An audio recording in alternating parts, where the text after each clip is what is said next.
A woodland setting is a great place to look out for dramatic, even scary feeling shots. You can really capitalise on shadow and lines and the mess that you find in woods if you keep your eyes open.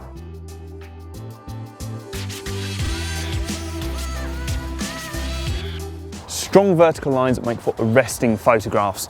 Here, what we're looking to get though is something that's more interesting than just a clutter and a tangle of trees. So thinking about exposure is what's going to make the difference with this frame. Here, as we angle up just straight and flat, everything's exposed the same and there's no real impact to the shot. As we come up, the exposure completely changes and we lose all of the detail in our foreground. All of these trees just turn really dark because all of the exposure is coming from this flat white sky behind. So we've got these trees in the foreground really have no detail or colour in them because they're underexposed.